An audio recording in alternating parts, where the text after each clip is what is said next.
Good morning. I am POOJA BHAVE from LAKHANI English Medium School.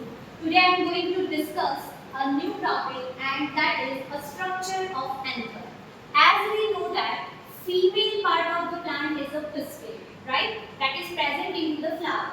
Similarly, the anther which is present into the flower, that is act as the male part. So today we have to discuss about the anther. If you observe the structure of the anther, this figure is called as a stamen. The stamen is nothing but that is the main part of the flower. If you observe this part, that is called as the anther. And this downside stalk-like structure, which is called as the filament. Now, if you observe this structure very carefully, you can see that here you can see a one lobe. So this is called as the lobe number 1 and this is called as the lobe number 2. So basically we can say that our anther is the bi-lobe structure.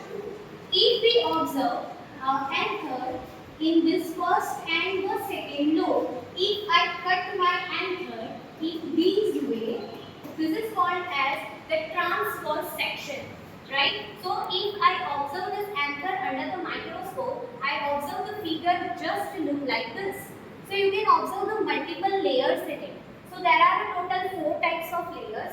One is the epidermis, which is the outermost layer, then endothelium, then middle layers, and the innermost layer, which is called as the tapetum.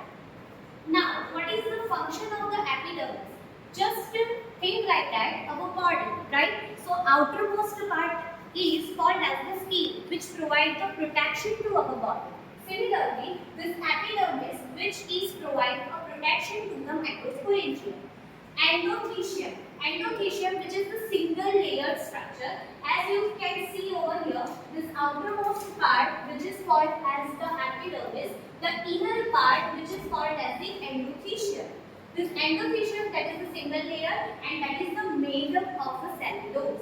Now, middle layers, you just highlight this word layers, just because of it contains a multiple layers, approximately 2 to 3 layers present over here. And these layers are degenerated when your microspores are converted into the mature form, and that is called as the polar layers. Here you can see and most important layer, which is the innermost layer, that is called as the tapetum. This tapetum is the multinucleated. Highlight this word. Multinucleated, it means your cell is containing a multiple nucleus. That's why we call that a multiple nucleus. And it contains this, all the contents are a dense, and it has a dense cytoplasm. Because you observe these things under the microscope, you can easily see these tapetum cells are containing a dense cytoplasm. So this is the basic structure of the anther. I just hope you will get the idea of the structure of anther. Thank you.